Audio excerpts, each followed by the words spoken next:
तो हमारी बहन बेटियों को कोई गंदी नजर से ना देखे, इसलिए घूंघट परंपरा चली थी। ये त्रेता युग में नहीं थी। माता सीता को बहुत ज्यादा लंबा घूंघट नहीं था। उस परंपरा में तो बेटी ससुर और बेटी ससुर और बहू तो पिता और पुत्री की तरह रहा करती थी, है ना। रामचरितमानस में सारी चीजें स्पष्ट होंगी, मैं आपको आगे स्पष्ट करूंगा। जब से देश गुलाम हुआ तब से हमारे हिंदू भाइयों ने अपनी बहन बेटियों को बचाने के लिए ये घूंघट परंपरा चालू की। फिर अंग्रेज चले गए, मुगल चले गए, पर चूंकि आदत हो गई तो वह परंपरा चली आई। अब कोई ये ना सोचे कि स्त्रियों को जबरदस्ती घूंघट ना, अब तो घूंघट डालने की विशेष जरूरत नहीं, अब तो देश गुलाम थोड़ी है। हाँ, घूंघट डालने की जरूरत नहीं है, पर शरीर को ढकने की जरूरत है, मर्यादा में रहने की जरूरत है, सब प्रकार से। हाँ,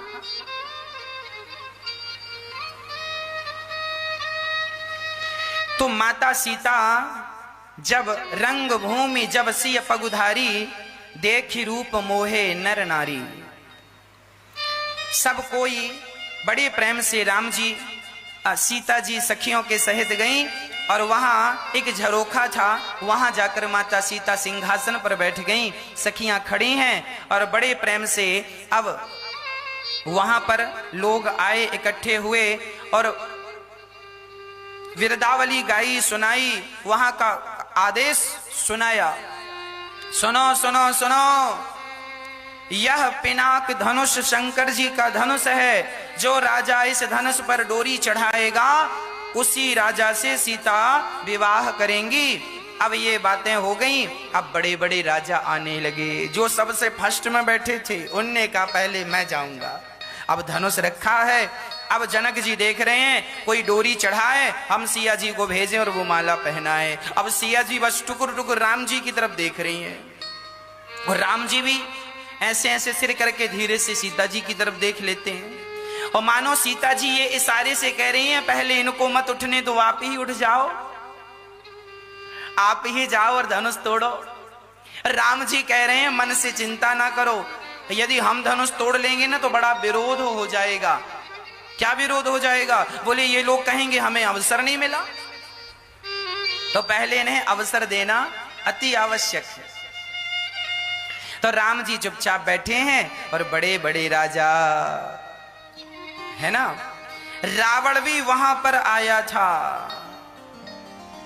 और केवल रावण नहीं, वहां पर तो बाणासुर भी इस धनुष को देख करके चुपचाप वहां से चलता बना। रावण और बाणासुर जैसे योद्धा भी देखकर चलते बने, हिला नहीं किसी से। अब बड़े बड़े राजा उठा रहे। एक राजा बड़ा गया, बड़का पेट था, बहुत खाता था, उसको लगा मैं ज्यादा खाता हूं तो ज्यादा ताकत होगी। गया और जाकर के एक हाथ उसने रखा धनुष के ऊपर, और उठाने का उसको लगा मैं एक हाथ से उठा लूंगा, और उठाने को लगा, पूरी ताकत लगाया, हिला भी नहीं। तब उसने दोनों हाथ रखे, और दोनों हाथ जब दोनों हाथ से उठाने लगा तो पसीने निकल गए। और जब पसीने निकले तो जो धनुष था वो भी कोई सामान्य धनुष थोड़ी था, शंकर जी का जीता जागता धनुष ने एक लात मारी, चल लात मारी तो जाके चारों कोने चित्त गिरा। अब चुपके से जाकर अपनी सिंहासन पर बैठ गया, और जाकर बैठा बाजू वाले से। बाजू वाले ने कहा क्यों कटाली नाक अपनी, बड़ा राजा बनता था, बैठ जा चुपचाप यहाँ। तो उसने कहा सुनो, जाओ तुम ही ट्राई कर लो। हाँ हाँ हम जा रहे हैं, हमें तुम्हारे जैसे समझे हो क्या, अपने जैसे मत समझना, हम तो ऐसे 50 धनुष उठा लेंगे।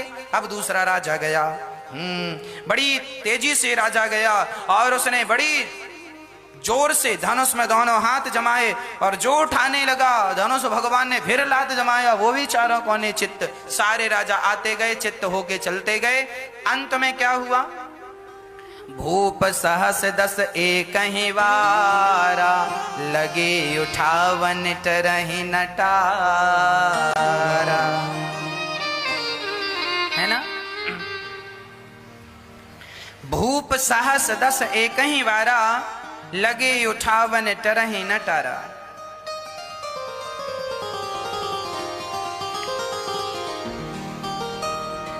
एक साथ 10,000 राजाओं ने एक वारा, एक ही वारा मतलब एक वार, सोमवार, मंगलवार, बुधवार, गुरुवार, वार कितने होते हैं मैया जी? कितने वार होते हैं बताओ? 7 वार होते हैं ना। अब बताओ इन 7 वारों में सबसे बढ़िया वार कौन सा है? कौन सा वार बढ़िया है मैया जी बताओ? कौन सा? सोमवार, मंगलवार। 7 वारों में श्रेष्ठ वार है परिवार। 8वां वार है परिवार। जिसका परिवार अच्छा है उसका सोमवार भी अच्छा, मंगलवार भी अच्छा, बुधवार भी अच्छा, गुरुवार भी अच्छा, शुक्रवार भी अच्छा, शनिवार भी अच्छा। और जिसका परिवार ही अच्छा नहीं है तो क्या सोमवार, क्या मंगलवार, क्या बुधवार? 7 वारों को अच्छा बनाना हो तो अपने परिवार को अच्छा बनाइए। एक ही वारा, एक ही दिन 10,000 राजाओं ने उठाने का प्रयास किया। जब धनुष नहीं उठा, दीप दीप के भूपति नाना आए सुनी हम जो पुण्य ठाना। अब बड़े बड़े, अब जनक जी ने देखा कि कोई धनुष नहीं उठा सका और जनक जी को बड़ा गुस्सा आया जनक जानकी जी की तरफ देख करके। और जनक जी उदास होकर बोले, अब लगता है मेरी बेटी को जीवन भर कुंवारा रहना पड़ेगा। कोई क्षत्रिय नहीं है, क्षत्रियों से पृथ्वी खाली हो गई है, इस धनुष को कोई उठा नहीं सकता। अब जनक जी की बातें सुन सुन के लक्ष्मण जी को बड़ा गुस्सा आ रहा। अरे भैया जी बैठे और ऐसी बातें चल रही, ऐसी बातें चल रही। अब लक्ष्मण जी तमतमा के उठे, जनक जी ठहरो। हाँ हाँ ठहरे हैं, बताओ क्या चाहिए? अरे चाहिए क्या? जहां हमारे भैया राम और हम जिस सभा में बैठा करते हैं ना, वहां कोई ऐसी बातें नहीं करता कि कोई क्षत्रिय नहीं बचा। हम हैं क्षत्रिय और हम इस धनुष की क्या बात कहें, सारी पृथ्वी को गेंद की तरह लेकर के भाग जाएंगे। हाँ, अब राजा डर गए, हे भगवान धनुष को क्या कहें, पृथ्वी को लेके भाग जाएंगे। तो किसी ने कहा जब पृथ्वी को लेके चले जाएंगे तो फिर ये कहां रहेंगे? ये भी तो पृथ्वी में ही है। लक्ष्मण जी का क्या कहना है? लक्ष्मण जी शेषानांग हैं, शेषावतार हैं। और लक्ष्मण जी अर्थात शेषनांग भगवान के ऊपर ही पृथ्वी रखी है। शेषनांग भगवान के फणों पर ही पृथ्वी रखी है, ऐसा हमारे शास्त्रों का मत है ना। अच्छा, साइंस भी कहता है कि पृथ्वी पानी में टिकी हुई है और शेषनांग भगवान समुद्र में है और समुद्र के ऊपर पृथ्वी टिकी है शेषनांग भगवान के ऊपर। तो वो पानी, सांप पानी में ही तो रहता है। तो साइंस भी लगभग वही बात कह रहा है कि पृथ्वी पानी में है। आप जमीन में कितना भी खोद लीजिए, पानी ही पानी है और पृथ्वी पानी पर है और शेषनांग भगवान भी पानी में रहते हैं क्षीर सागर में। तो पृथ्वी उनके ऊपर, उनके शीश पर टिकी हुई है। तो वह कह रहे हैं कि हम पृथ्वी को लेकर के दूर तक गेंद की तरह चले जाएं, और आप कह रहे हैं धनुष की बात। तो जनक जी ने कहा जब इतनी ताकत है तो धनुष उठा क्यों नहीं लेते, डोरी चढ़ा क्यों नहीं देते? अब लक्ष्मण जी बोले अच्छा ठीक है अभी चढ़ाता हूं। अब लक्ष्मण जी तुरंत धनुष की तरफ बढ़े और जैसे ही धनुष के पास पहुंचे, अब विश्वामित्र जी समझ गए, लक्ष्मण रुको रुको रुको, यदि आपने डोरी चढ़ा दी तो फिर राम जी को तो बाबा जी बनना पड़ेगा, फिर इनका थोड़ी विवाह होने वाला है। इनके भाग्य में तो विधाता ने एक ही स्त्री बनाई और यही है। और आप सुनो, यहाँ तुरंत गुरु जी ने बुलाया, यहाँ लक्ष्मण जी गुस्सा नहीं, शांत बैठो। अब विश्वामित्र जी ने देखा कि बढ़िया मुहूर्त आ गया है, समय हो गया है। तब अब गुरु जी ने कहा राम उठो। राम जी उठे, हाँ गुरु जी आज्ञा, जाओ धनुष को ठिकाने लगाओ। अब राम जी गए, राम जी गए। अब तो सारे लोग टुकुर टुकुर देख रहे हैं, पलक झपकाने का नाम नहीं ले रहे हैं। पता नहीं पलक झपकाए तभी काम तमाम हो गया तो देख नहीं पाएंगे। सब टुकुर टुकुर बिना पलक झपकाए देख रहे हैं। और माता सीता जी का हृदय तो जोर जोर से धक धक धक धक करने लगा, पता नहीं उठता है कि नहीं। सीता माता पृथ्वी माता से कहने लगी, हे पृथ्वी माता, अभी तक धनुष को आपने पकड़ा था, अब जरा छोड़ दो, बिल्कुल हल्का कर दो, सारा वजन इसका बिल्कुल खींच लो, बिल्कुल फूल की तरह कर दो। हाँ? और अब सीता जी यहां प्रार्थना कर रही हैं और राम जी गए। राम जी ने भगवान शिव को प्रणाम किया सभा में विद्वानों को प्रणाम किया, गुरुजनों को प्रणाम किया, धनुष को प्रणाम किया, क्योंकि धनुष भी शिव जी का धनुष है, ये भी वंदनीय है। हाँ, प्रणाम किया, परिक्रमा लगाई और प्रणाम करके परिक्रमा करके राम बड़े प्रेम से धनुष की तरफ टुकुर टुकुर राम जी देख रहे हैं। सीता जी कह रही हैं जल्दी उठाओ, जल्दी तोड़ो। राम जी कह रहे हैं ना, हम तो वैसे ही देर लगाएंगे जैसे तुमने देर लगाई है। जनक लली ने कहा, सिया जी ने कहा, हमने कब देर लगाई? हाँ हाँ, आपने भी देर लगाई है। जब दुल्हन बनकर आई थी, अभी जब आई, कैसे धीरे धीरे धीरे पांव में कांटा लगा था, ऐसे धीरे धीरे धीरे पांव रख रही थी। अरे जल्दी आ गई होती तो अभी 4 बज गए शाम को, जल्दी आ गई होती तो जल्दी, है ना, 12-1 बजे तक तो धनुष टूट गया होता और खा पी रहे होते। तुम्हारे चक्कर में भूखे बैठे हैं। अब आपने देर लगाई है तो हम भी देर लगाएंगे। अब वहां जी जानकी जी राम जी को निहार रही हैं और भगवान ने उसी समय लेत चढ़ावत खेचत गाढ़े, काहू न लखा देख सब ठाणे। राम जी ने धनुष को एक हाथ से उठाया और उठाकर डोरी चढ़ाने लगे। उसी समय ते ही क्षण राम मध्य धनु तूरा। वहां राम जी धनुष को उठाए, डोरी चढ़ाए। उसी समय गोस्वामी जी कह रहे हैं कि लेत चढ़ावत खेचत गाढ़े, काहू न लखा देख सब ठाणे। लेत चढ़ावत खेचत गाढ़े, काहू न लखा देख सब ठाणे। ते धन राम मध्य धनु तोड़ा, हरे भुवन धुरि घूरे। ते धन राम मध्य धनु तोड़ा, हरे भुवन धुनि घूरे कटोरा। उसी समय राम जी ने बीच से धनुष तोड़ा। जय जयकार होने लगी, देवता पुष्प बरसाने लगे, ढोल नगाड़े बजने लगे, शंख बजने लगे, जय जय राम की ध्वनि होने लगी। बोलिए सियावर रामचंद्र की, सियावर रामचंद्र की। अब तो बड़े प्रेम से भगवान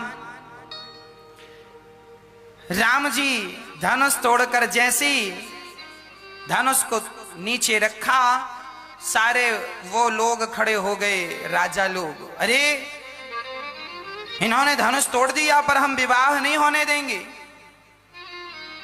दूसरे ने कहा क्यों, तुम क्यों नहीं विवाह होने दोगे? उसने कहा कि हमने सीता को देखा है और हम विवाह करेंगे। तो दूसरे ने कहा तुम विवाह करते तो धनुष को क्यों नहीं उठाया? अरे उसने कहा चुप रहे, हम तो भड़का रहे हैं ताकि दंगा वंगा हो जाए।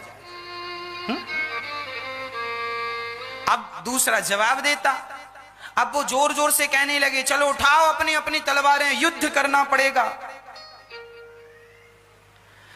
अब कुछ लोग चाहते हैं कि दंगा हो, कुछ लोग चाहते हैं कि झगड़ा हो। तो किसी ने कहा सुनो तुम ही आगे चलो तलवार लेके, तुम आगे चलो हम पीछे पीछे आ रहे हैं। उसने कहा वाह, ऐसा कभी हुआ है?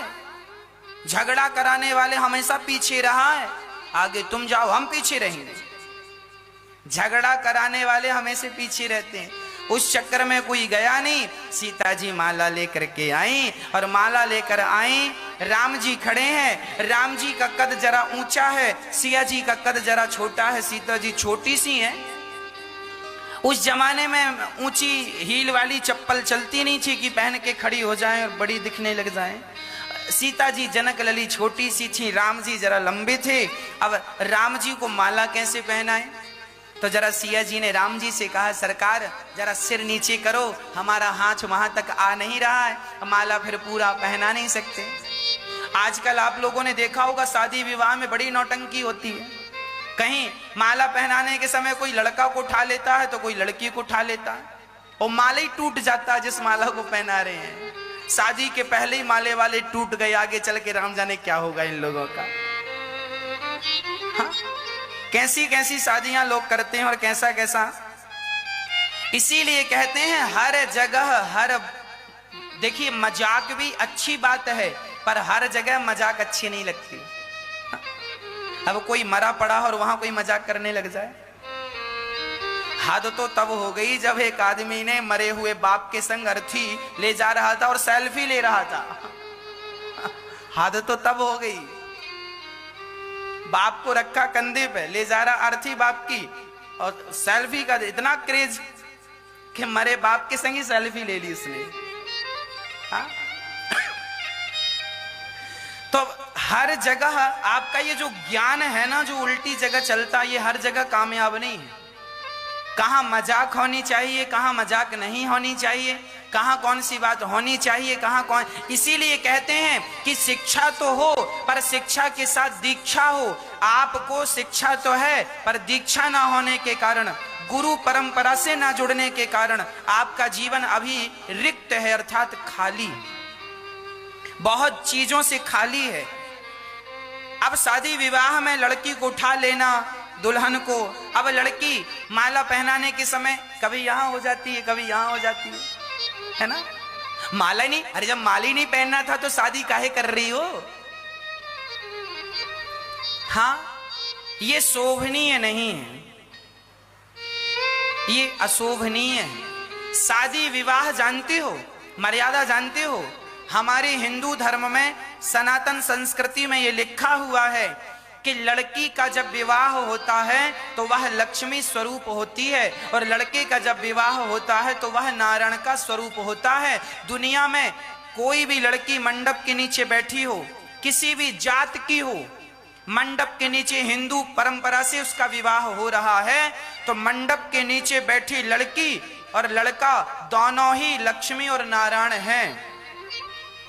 उन्हें लक्ष्मी और नारायण के रूप में ही देखना चाहिए। जब तुम्हारी शादी होती है ना, मंडप के नीचे पंडित जी वेद मंत्र पढ़ते हैं, वहां मंडप की जो छांव होती है, सारे वेद पुराणों का आवाहन होता है, संत मुनियों का आवाहन होता है, ऋषियों का आवाहन होता है, सप्तर्षियों का, भगवान का, गणेश जी का, गौरी जी का आवाहन होता है, और भगवान की उपस्थिति में तुम्हारा विवाह कराया जाता है। पंडित जी पूजा कराते हैं, ऐसे नहीं करा देते। सारे देवताओं को बुलाकर अग्नि स्थापन करके और तुम्हारे विवाह होते हैं। तुम्हारे विवाह के साक्षी सभी देवी और देवता होते हैं। तुम नारायण होते हो विवाह के समय और लड़की लक्ष्मी होती है, तो तुम लक्ष्मी नारायण हो भैया। तुम अपनी मर्यादा का तो ख्याल रखो। हाँ, आज लोगों को बिल्कुल जानकारी नहीं है कि हम कौन है। आजकल तो लड़के शादी करने जाते हैं, अपनी शादी में शराब पी के आते हैं। हाँ या ना? हमने सुना कि लड़का शादी में बार बार दुल्हन की गोद में जाके गिर रहा था। क्यों गिर रहा था दुल्हन की गोद में? ज्यादा पी रखी थी, बैठा भी नहीं जा रहा है। हम तो लड़की के माँ बाप से कहेंगे ऐसे दुल्हे को तुरंत उल्टा लटका के मारो और तुरंत बारात को वापस कर दो। जो लड़का मंडप के नीचे अपने आप को नहीं संभाल सकता, वो तुम्हारी लड़की को जीवन भर क्या संभालेगा? क्या संभालेगा? सोचो। जो शादी के दिन ही अपने आप को ना संभाल सका, वो शादी के बाद तुम्हारी बेटी को क्या संभालेगा? तुमने कैसा लड़का ढूंढा है अपनी बेटी के लिए? शराबी ढूंढ लिया, शादी करने आया उसमें भी पी के आया। ऐसे दुल्हों को तो तुरंत वापस कर देना चाहिए। जा बारात लेके, खाना भी मत दो, खाया हो तो पेट में मारो, सब बाहर निकले। हाँ, इसीलिए आप अपनी बेटियां जरा सूझबूझ के दिया करो, समझदार को दिया करो। लड़का जरा कम कमाता हो, लड़का जरा कम पैसे वाला हो चलेगा, पर सेल्फ हो, कमाने वाला हो, अपनी मेहनत पर विश्वास रखने वाला हो, बाप के टुकड़ों पे ना पल रहा हो। ऐसे लड़के को बेटी दोगे तो सुखी रखेगा और सुखी रहेगी बेटी। पैसे वाले जरूरी नहीं है कि करोड़पति से तुम बेटी का विवाह कर दोगे ना। कैसे करोड़पति लोगों को भी मैंने देखा है कि बेटी से विवाह कर लेते हैं और बाद में ताने मारते हैं, तुमने अपने बाप के घर में देखा ही क्या है, यहाँ तो देखो ये सब कुछ है। ज्यादा अमीर के घर भी बेटी ना दे देना। ज्यादा अमीर के घर दोगी तो तुम्हारी बेटी को जीवन भर ताने सुनने को मिलेंगे कि देखो तुम्हारे बाप तो कैसे थे, तुम तो कहाँ रहती थी और आज तुम यहाँ रह रही हो, तो बड़ी नाटक कर रही हो। आप जरा अपनी भावनाओं को रखेंगे ना, आप जरा ससुराल में कुछ कह देंगे ना तो वो अपने पैसे की गर्मी दिखाएंगे। तुमने देखा है अपने बाप के घर में, यहां आए तो देखने लगे। इसलिए हमारे बड़े बुजुर्ग कहते हैं शादी विवाह लेवल में करना चाहिए। दाल रोटी हम आनंद से खा रहे हैं तो अपने हिसाब की लड़की देख लो, अपने हिसाब का लड़का देख लो। ज्यादा करोड़पति से भी ना कर देना, नहीं ताने सुन सुन के मर जाएगी तुम्हारी छोरी। हाँ जी, सही है या गलत है ये हम नहीं कह रहे हैं, पद्म पुराण में लिखा है। हम पढ़ रहे थे एक दिन, सब कुछ लिखा है उसमें। लड़की विवाह कहां करें कहां ना करें, अपनी तालमेल में, अपनी हैसियत में सब करना चाहिए। हमारे बड़े बुजुर्ग कहावत कहते, जितना चादर हो उतना पांव पसारो, उससे ज्यादा नहीं। ज्यादा पसारोगी तो पांव बाहर जाएंगे, ठंडी लगेगी। अपनी हैसियत, हम सबको अपनी हैसियत याद रखना चाहिए और हम सभी को अपनी हैसियत में ही रहना चाहिए। हैसियत से आगे जाएंगे परेशानी होगी। जो हमारी मर्यादाओं की, पाकिस्तान और हिंदुस्तान के बीच में एक बॉर्डर है, एक रेखा है, मर्यादा की रेखा। यदि हम भारत के उस पार चले गए तो पाकिस्तान की पुलिस पकड़ के जेल में बंद कर देगी। क्यों जेल में बंद कर दिया भाई हमें? अरे तुम मर्यादा पार करके आए हो, तुम्हारी हैसियत कैसे हुई यहां तक आने की? इसीलिए अपने अपने में रहो, अपने अपने में रहो, मर्यादा में रहो। कभी भी मर्यादा ना तोड़ना। मर्यादा तोड़ोगे हमेशा रोते रहोगे, दुखी रहोगे। अब तो राम जी कह रहे हैं सिया से ना ना ना सिर नहीं झुकेगा। अब राम जी कह रहे हैं, सिया जी कह रही हैं सिर झुका लो, सिया जी कह रही हैं सिर झुका लो। राम जी कह रहे हैं सिर तो झुकेगा नहीं, ये सिर है, ये छत्री का सिर है, किसी के सामने झुकता नहीं है। अब राम सीता जी बोली ये कोई युद्ध क्षेत्र थोड़ी है, सिर झुकाना ना झुकाना, ना ना ना ना। लक्ष्मण जी देख रहे थे, सिया माता जी माला लिए खड़ी है, वो माला है और वो राम जी झुक नहीं रहे हैं। तो लक्ष्मण जी को एक युक्ति सूझी। लक्ष्मण जी दौड़े दौड़े गए और राम जी के चरणों में गिर पड़े। सरकार बधाई हो, पुष्प वाटिका में आपने ठीक देखा था, बधाई हो, आपका विवाह हो गया। और चरणों में गिर पड़े तो लक्ष्मण जी को उठाने के लिए सिया राम जी ने सिर झुकाया, सिया जी ने जल्दी से माला पहना दिया। बोलिए सियावर रामचंद्र की। अब राम जी का विवाह। अब जनक जी ने सुंदर सी पत्री लिखी और जनक जी ने अपने एक मंत्री को भेजा, जाओ दशरथ जी के यहाँ पाती लेकर के जाओ। और पाती लेकर के जनकपुर में गए। तो जनकपुर में जाते ही उन्होंने संदेशा दिया दरबार में, सरकार आपके बेटे राम जी ने सिया जी के लिए जो प्रतिज्ञा थी उसे पूरा किया है, धनुष तोड़ करके सिया ने माला पहना दिया है, अब विवाह की तैयारियां की जाएं। अब दशरथ जी सुने, वहां भरत जी भी थे, भरत जी दौड़े दौड़े गए, मैया मैया भाभी आ रही हैं। अरे कौशल्या जी चौकी, भाभी आ रही हैं? कहाँ भाभी? अरे मैया भैया राम का विवाह होने वाला है, धनुष तोड़ दिया है। अब तो सारे यहाँ उत्सव चालू हो गया। एक तो राम जन्म का उत्सव, अब राम विवाह का उत्सव। खूब आनंद से विवाह उत्सव चल रहा है। दशरथ जी खूब बधाइयां लुटा रहे हैं और ब्राह्मणों को दान पुण्य कर रहे हैं, गौ दान कर रहे हैं, सारा दान पुण्य करके और बारात तैयार हो रही है। कौन कौन जाएगा बारात में? गांव के छोटे छोटे बच्चे बोले हम भी राम जी की बारात में जाएंगे। बूढ़े बूढ़े लोग, हाँ, जिनका सिर ऐसे ऐसे हिल रहा था, वो भी बोले हम भी बारात में जाएंगे। सारे लोग बारात में, सोने के रथ तैयार किए गए, सुंदर से घोड़े तैयार किए गए और बढ़िया दशरथ जी बैठे हैं। एक रथ में 10 रथ बैठ गए, एक रथ में 10 रथ बैठे हैं और चले हैं। और जब चलते चलते चलते चलते और जब एक गांव के पास बारात गुजरी, एक गांव के पास से, तो गांव वालों ने पूछा भैया ये कहां जा रहे हो? तो कुछ लोग पैदल जा रहे थे। उन्होंने कहा पता नहीं है, राम जी का विवाह हो रहा है। अच्छा, विवाह बारात जा रही है? ये बारात है। अच्छा अच्छा अच्छा, ये बारात जा रही है। तो ये बताओ, बारात तो दिख रही है, दूल्हा कहीं नजर नहीं आ रहा है। अब वो गांव के लोग, जो अयोध्या के लोग बारात में नाच रहे थे, जब उनसे गांव वालों ने पूछा कि बारात तो है, दुल्हा कहां, तो तुरंत दौड़े दौड़े दशरथ जी के पास गए। दशरथ जी गांव के लोग पूछ रहे हैं कि दुल्हा कहां है, हम क्या जवाब दें बताओ। अब दशरथ जी बोले हमें क्या पता, क्या गुरु जी से पूछो। गुरु जी बताओ, गांव वाले पूछ रहे हैं दुल्हा कहां, क्या बोलना है। गुरु जी ने सोचा विचार करके कहा, अच्छा उनसे बोल दो कि दुल्हा, उन्होंने कहा एक काम करो, भरत जी को बिठाल दो एक रथ में, और कोई पूछे कि दुल्हा कहां है तो कह देना ये दुल्हा, क्योंकि उनको गुरुजी को पता था कि इनका भी तो विवाह होना है, तो भरत जी को बिठाल दिया।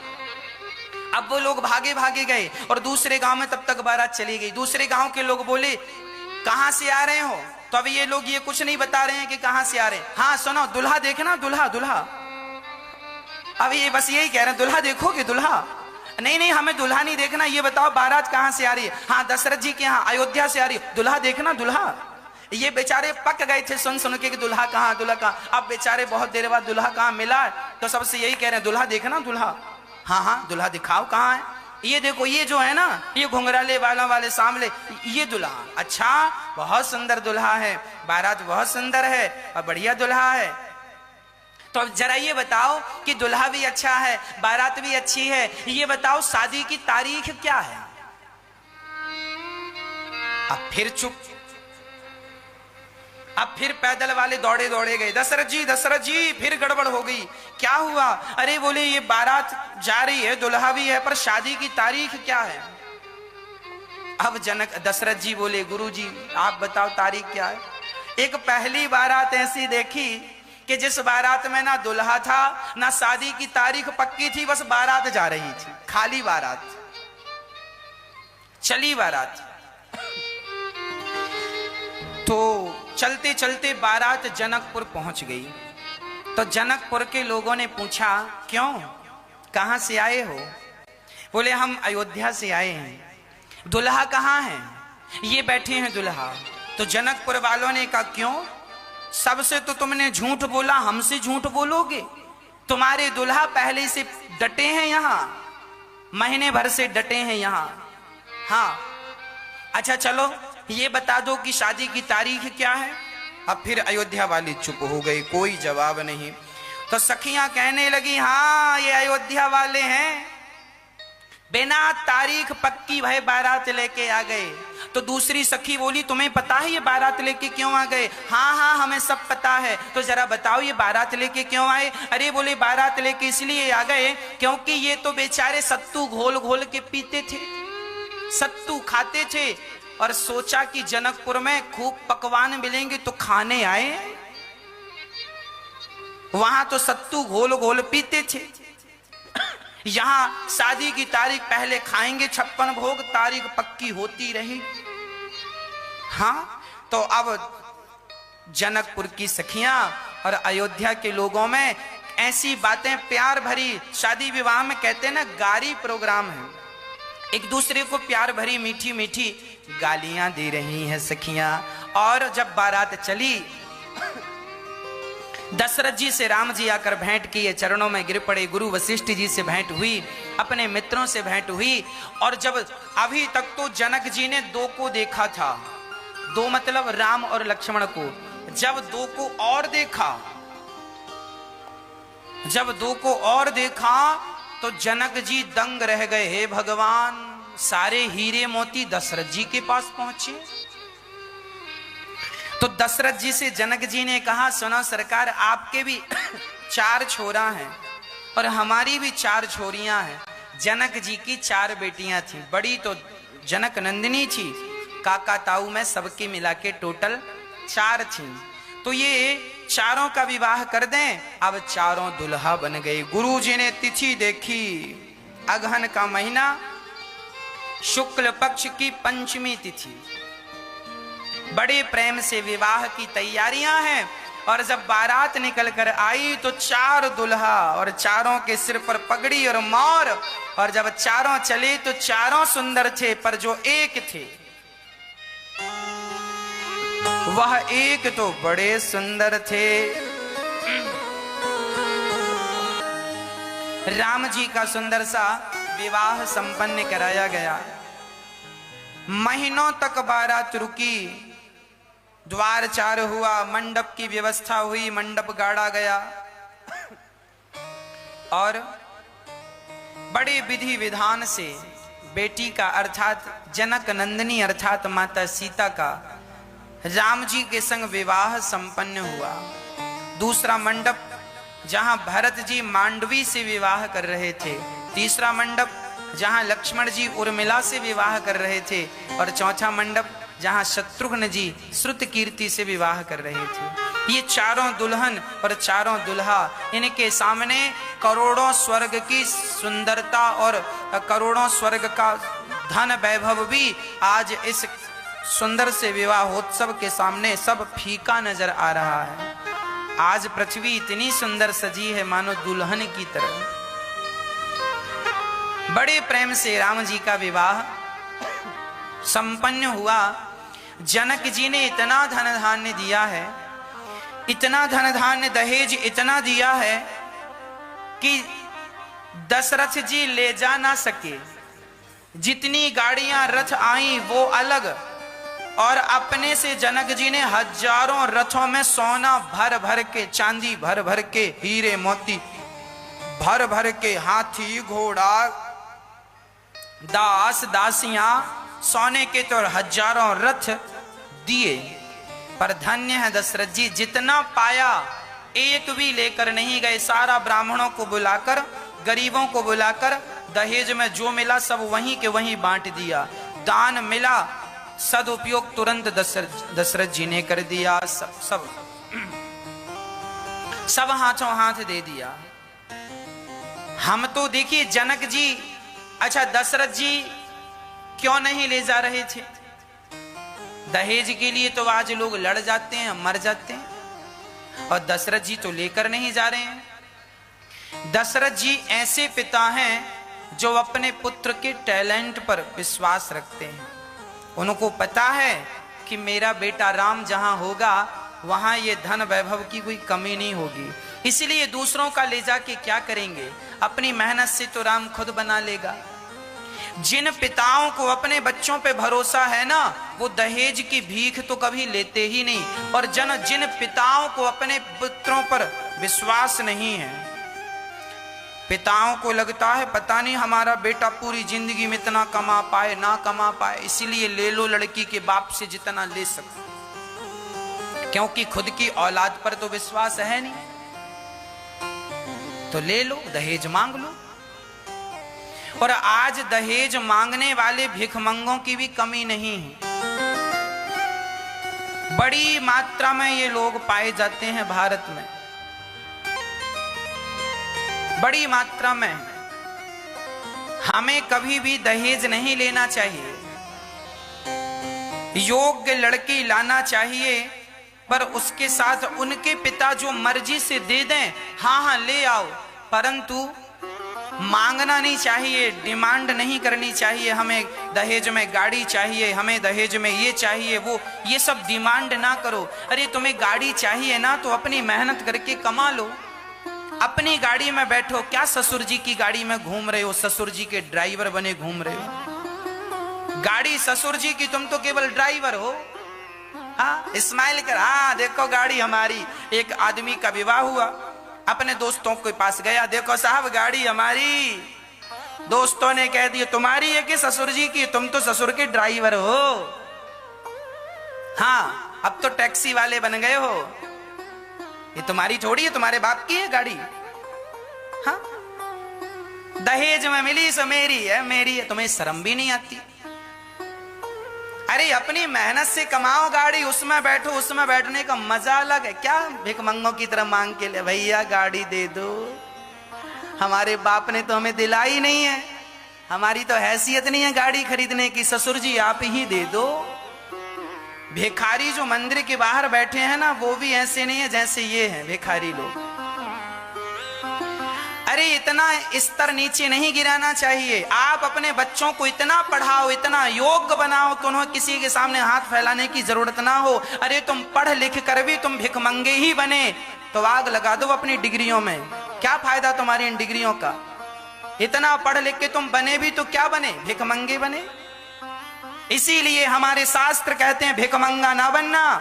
अगर निर्भर बनोगे, दूसरों पर गिड़गिड़ाओगे तो अपना मान भी सम्मान भी सब कुछ गवाओगे। इसलिए खड़े हो शान से तनकर, यही शोभा मनुष्य तन की, स्वयं सींचो हर एक डाली, खुशी जीवन के मधुबन की। हर जवान भाई को मैं कहना चाहता हूं कि यदि तुम्हें गाड़ी पर बैठना है तो अपनी मेहनत की गाड़ी पर बैठना। दहेज की गाड़ी पर तो अपाहिज लोग बैठते हैं, जिनके पांव में बल नहीं होता, जिनके खून पानी बन चुका है, वो दहेज की भीख मांगते फिरते हैं। यदि आपका खून है आपके पिता का तो अपनी कमाई से क्या मांगना। फिर मंदिर के भिखारी और तुम भिखारियों में रत्ती भर भी अंतर नहीं है। इतनी पढ़ाई तुमने की, इतनी मेहनत तुमने की, इसका क्या फायदा। अपने लिए तुम कुछ भी ना कर पाए, दूसरों के सामने हाथ फैलाते रहे। इसीलिए कहा करता हूं, हमारे शास्त्र कहते हैं उत्तमम स्वाजितम वित्तम मध्यमम पितुरर्जितम अधमम भ्रातृ वित्तम च स्त्री वित्तम अधमाधमम। खुद की कमाई संपत्ति सबसे श्रेष्ठ है। खुद की कमाई संपत्ति सबसे श्रेष्ठ है। इसीलिए खुद अपना पसीना बहाओ और खुद कामयाब बनो। खुद कामयाब बनो, खुद बंगला अपनी मेहनत से बनाओ, खुद अपना नाम कमाओ, खुद शोहरत कमाओ, धन दौलत खुद से कमाओ। टुकड़ों पर तो जो जंगल का शेर होता है ना, जंगल का शेर वो कभी टुकड़ों पर नहीं पलता, और जो सर्कस का शेर होता है वो हमेशा टुकड़ों पे पलता है। सर्कस का जो शेर होता, सर्कस जानते हैं, सर्कस का जो शेर होता है, सर्कस के शेर को सर्कस का मालिक टुकड़े फेंकता है मांस के, और वो झपट्टा मार के टुकड़े खाता है। वही शेर जो सर्कस के शेर हैं, यदि उन्हें जंगल में छोड़ दिया जाए ना तो वो भूखे मर जाते हैं, क्योंकि सर्कस में रहते रहते बेचारे कमा के खाने का अर्थात शिकार करने का टैलेंट भूल चुके हैं और बने बनाए मांस के टुकड़ों को खाने के आदी हो चुके हैं। आप लोग भी यदि अपने बच्चों को ज्यादा प्रॉपर्टी देते हैं, ज्यादा धन दौलत देते हैं, तो आप भी अपने बच्चों को सर्कस का शेर बनाते हैं जो बाप के टुकड़ों पर पलता रहता है। इसीलिए बच्चों को बाप के टुकड़ों पर नहीं पलना चाहिए, स्वयं अपने आप को कामयाब बनाना चाहिए, सफल बनाना चाहिए। अपनी ताकत से, अपनी मेहनत के बल पर अपने पिता को कहना चाहिए, पिताजी आपके बेटे ने आपको गाड़ी दी है, ये आपके लिए गिफ्ट है। पिता की शादी की सालगिरह आए, पिता का जन्मदिन आए, तो अपनी कमाई से माता पिता को गाड़ी गिफ्ट करो, अपने माँ बाप को घर बना के गिफ्ट करो। पिताजी ये आपका घर, आप इसमें रहेंगे और हम आपके चरणों में रहेंगे इसी घर में। ये पिता का धन्य। बाप का सीना गदगद, छाती फूल जाती, वाह मेरा बेटा किसी के टुकड़ों का मोहताज। ये पिता तुम्हारी पढ़ाई, तुम्हारा सही, जैसे गुरु से पढ़ने के बाद गुरु दक्षिणा दी जाती है ना, उसी प्रकार पिता को भी दक्षिणा देनी चाहिए। और पिता की दक्षिणा क्या है कि तुम पढ़ लिख कर इतना सामर्थ्यवान हो जाओ कि तुम औरों की सेवा में लग जाओ, किसी से हाथ ना पसारो। तब पिता समझता है कि मेरा इस बच्चे को जन्म देना सार्थक हो गया, जो अपने परिवार की भी सेवा कर रहा है और जरूरतमंदों की भी सेवा कर रहा है। अपना पेट तो देखिए कुत्ता बिल्ली भी भर लेते हैं, पर सभी में बांट कर खाए उसे इंसान कहते हैं। पराया दर्द अपनाए उसे इंसान कहते हैं। भारत के नौजवान भाइयों को मैं कह देता हूं कि तुम्हें तुम्हारा ससुर 1 करोड़ भी दे, 1 करोड़ रुपए दे, तो भी उसे ठुकरा देना। 1 करोड़ तुम क्या देते हो, हम में काबिलियत होगी हम 10 करोड़ कमा लेंगे। पर धिक्कार है उन लोगों को जो अपनी पत्नियों को मारते हैं इसलिए कि तुम्हारे पिता ने हमें दहेज कम दिया है। जाओ अपने पिता के घर से लेकर आओ। आज हजारों लोग ऐसे हैं जो अपनी पत्नी को तंग करते हैं कि तुम्हारे बाप ने हमें दिया क्या है। हाँ, तो तुमने शादी इसीलिए की है कि तुम्हारे पास कुछ आ जाए, धन दौलत। ये लोग ही धरती के बोझ हैं। हाँ, इसीलिए अपने बच्चों को इतना स्ट्रांग बनाना, मजबूत बनाना, खुद की कमाई खाएं। उत्तमम स्वाजितम वित्तम, पिता की संपत्ति दूसरे नंबर पे आती है, खुद की कमाई संपत्ति फर्स्ट नंबर पर, पिता की संपत्ति दूसरे नंबर पर, भाई की संपत्ति तीसरे नंबर पर, और स्त्री वित्तम अधमाधमम, स्त्री का धन, दहेज का धन तो अधम से भी अधम है। ये लिखा है शास्त्रों में, ये शास्त्रों का श्लोक बोल रहा हूं मैं। उत्तमम स्वाजितम वित्तम मध्यमम पितुरर्जितम। अपने आप को सफल बनाओ भाई, कामयाब बनाओ। पसीना बहाओ। महाराज जी हम बहुत मेहनत करते हैं पर सफलताएं नहीं मिलती। आपकी मेहनत में अभी कहीं ना कहीं कमी रह गई है, कसर रह गई है, इसीलिए आपको सफलताएं मिल नहीं रही हैं। भगवान कोई आपके दुश्मन नहीं है। लगा दो 100% अपने आप को सफल बनाने में, जोड़ दो अपने आप को सफलता के पीछे। देखो एक दिन आपके पीछे सफलता चलेगी। क्या संभव है? आज का जवान बस खटिया तोड़े बैठा है। महाराज जी कोई काम नहीं है, रोजगार नहीं है, 4-4 घंटा व्हाट्सएप चलाता है, 4-4 घंटा फेसबुक चलाता है और कहता कोई काम नहीं है। कर तो रहे हो तुम, फेसबुक व्हाट्सएप का काम कर तो रहे हो, यही तो तुम्हारे काम है। वो कंपनियां तुम्हें काम दे के रखी है, तुम उनका काम कर रहे हो। व्हाट्सएप और फेसबुक की कंपनियां हजारों करोड़ का टर्नओवर है। फेसबुक कंपनी का हजारों करोड़ का टर्नओवर है, व्हाट्सएप कंपनी का लाखों करोड़ों का टर्नओवर है। और तुम दिन भर खिसकाते रहते हो मोबाइल 4-4 घंटे। ये 4 घंटा मोबाइल चलाने से क्या होगा? अरे मेहनत करो। अपने आप को सफल बनाने के लिए ना मैदान में उतरना पड़ता है। व्हाट्सएप और फेसबुक से कामयाबियां नहीं मिलेंगी, धरा पर उतरना पड़ता है। एक आदमी पलंग में पड़ा पड़ा हाथ पांव चला रहा था। किसी ने कहा क्या कर रहा है? बोले मैं तैरना सीख रहा हूं। अरे पागल, तैरना होगा तो पानी में उतरना पड़ेगा, बिना पानी में उतरे तैरना कोई नहीं सीख सकता। उसी प्रकार तुम्हें यदि सफल व्यक्ति बनना है तो इस धरा पर उतरना पड़ेगा, अपने सुखों का बलिदान करना पड़ेगा, अपने आप को तपाना पड़ेगा, जलती हुई आग में अपने आप को झोंकना पड़ेगा, तपती हुई गर्मी में अपने आप को दौड़ाना पड़ेगा। तब कहीं जाकर के जब सिर का पसीना पांव में जाएगा तब तुम्हें सफलताएं मिलेंगी। सफल व्यक्ति जितने हैं इतिहास में, उनका चरित्र उठाकर देख लो। यूं ही कोई सफल नहीं बन जाता। 14 साल राम जी वनवास ना गए होते तो राम भी क्या भगवान कहलाते? राम जी को भी 14 साल वन में जाकर तपना पड़ा, तब कहीं जाकर वो मर्यादा पुरुषोत्तम भगवान बन के आए। राम जी जब वनवास गए थे तो राम जी वनवास गए थे, पर वनवास से लौट कर आए तो राम जी लौट कर नहीं आए, मर्यादा पुरुषोत्तम भगवान लौट करके आए। वो राम भगवान बन के आए।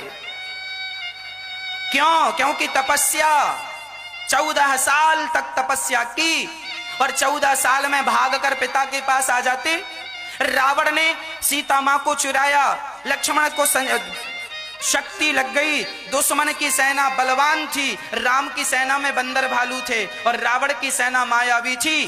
राम जी चाहते तो भैया की मदद ले सकते थे, भैया भारत सेना भेजो, ससुर जी सेना भेजो, जनक जी क्या सेना बुलवा नहीं सकते थे राम जी अयोध्या की? क्या राम जी की सेना कमजोर थी? क्या जनक जी की सेना कमजोर थी? जनक की सेना ऐसी थी कोई हरा नहीं सकता था, और दशरथ जी की सेना ऐसी थी कोई हरा नहीं सकता था। पर राम जी ने किसी को नहीं बुलाया। राम जी ने युद्ध लड़ा है अपने पिता के बल पर नहीं, अपनी भुजाओं की, अपने दम के बल पर लड़ा है। अरे कामयाबी पाते हो ना तो अपने बल पर कामयाबी पाओ, पिता का भी बल नहीं लेना चाहिए। राम जी ने पिता का, ससुर का कोई बल नहीं लिया है सो बताओ, अपने बल से राम जी ने रावण को मारा कि नहीं? ये संदेश है तुम युवाओं के लिए। तुम भी अपने बाप को, अपने पिता को खुश करो, अपने बल से सफलता पाओगे ना, पिता दिल से रोम रोम से आशीर्वाद देगा, वाह बेटा तुम कामयाब हो गए हो, आशीर्वाद है हमारा तुम पर। माँ बाप के रोम रोम से तब आशीर्वाद निकलता है जब बच्चे सफल हो जाते हैं। हाँ जी कि ना जी? हाँ जी, सफल हो जाइए, करिए मेहनत, कहां कमी रह गई सुधार करिए, कमियों को स्वीकार कीजिए और सुधार कीजिए और अपने गंतव्य की ओर, अपने लक्ष्य की ओर बढ़ जाइए। तब तक चलिए जब तक लक्ष्य प्राप्त ना हो जाए। स्वामी विवेकानंद जी ने कहा था कि उठो उत्तिष्ठः, उठो और तब तक चलो जब तक अपने लक्ष्य को प्राप्त ना कर लो। उठो और तब तक चलो जब तक अपने लक्ष्य को प्राप्त ना कर लो। ये दास अनिरुद्ध, आप देखते होंगे हम एक भी दिन का गैप नहीं लेते। बीच में राम भागवत कथा पूरी हुई तो राम कथा शुरू हो गई, बीच में एक भी दिन का गैप नहीं। बीच में जो गैप था उसमें भी हमने एक छोटा सा प्रश्नोत्तरी का कार्यक्रम रखा। क्यों? क्योंकि हमारा लक्ष्य है 1000 माताओं की सेवा करना। अभी हमारे पास केवल 160 माताओं के रहने की व्यवस्था है। गौरी गोपाल वृद्धाश्रम पैक हो गया है। एक दूसरा किराए से हमने आश्रम लिया है। जो माताएं आती हैं उन्हें हम निराश भेजना नहीं चाहते। उन माताओं को किराए की जगह पर माताओं को रखते हैं और सबकी बराबर सेवा करते हैं। 1000 माताओं को रहने के लिए हम व्यवस्था कर दें, उनके लिए छाया कर दें, तब कहीं जाकर विश्राम का सोचेंगे। तब अभी नहीं सोच रहे हैं विश्राम का। हमारा लक्ष्य है 1000 माताओं की सेवा का संकल्प है। इसलिए जब तक मैं अपने लक्ष्य को नहीं प्राप्त कर लेता, मैं विश्राम कैसे ले लूं। राम काज कीन्हे बिनु मोहि कहां विश्राम। हनुमान जी जब लंका गए तो माता सीता की खोज में गए, तो रास्ते में मैनाक पर्वत खड़ा हो गया। हनुमान जी थक गए होंगे, जरा सा विश्राम कर लीजिए। हनुमान जी ने कहा ना, जब तक राम जी का काम पूरा नहीं कर लेता तब तक मैं विश्राम नहीं करूंगा। राम काज कीन्हे बिनु मोहि कहां। आज का जवान लड़का मोबाइल चलाता है, व्हाट्सएप चलाता है, फेसबुक चलाता है। अरे ये दास अनिरुद्ध तुम्हारा ही भाई है। मैं व्हाट्सएप नहीं चलाता, मैं फेसबुक नहीं चलाता। मुझे पता है कि जितना समय फेसबुक और व्हाट्सएप में बर्बाद करूंगा, उसी समय में किसी माँ से जाकर के उसका हाल चाल पूछ लूंगा कि माँ कैसी हो, कोई तकलीफ तो नहीं है।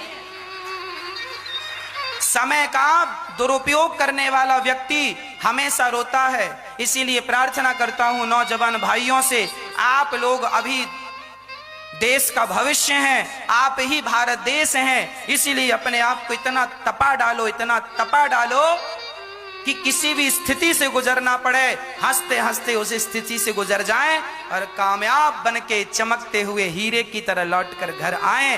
कोहिनूर हीरा जब मिला था ना, तो कोयले की खदान में मिला था। कोयले की खदानों में भी हीरा हुआ करते हैं। हाँ जी, हीरा क्या है? अरे पत्थर ही हीरा होता है। उच्च ताप उच्च दाब से वह पत्थर हीरा बन जाता है, ऐसा साइंस में हमें पढ़ाया गया है। कोयला ही हीरा बन जाता है। उच्च ताप उच्च दाब से बहुत समय तक जमीन के अंदर रहता रहता अधिक ताप अधिक दाब से वो हीरा बन जाता, चमकने लगता है। उसी प्रकार जब जीवन में तुम अधिक से अधिक संघर्ष करोगे और अधिक से अधिक मेहनत करोगे, तो तुम ही उच्च ताप उच्च दाब मतलब अधिक मेहनत से अधिक लगन से तुम ही एक दिन हीरा बन करके समाज में चमकोगे। लोग तुम्हारी तरफ देखेंगे, वाह ये हीरा है। और भिखमंगाओं की लिस्ट में नाम शामिल कराना है तो दहेज लेने वालों की लाइन में खड़े हो जाना, फिर तो भिखमंगे हैं ही लोग। मांग लो फिर दहेज ससुर जी से।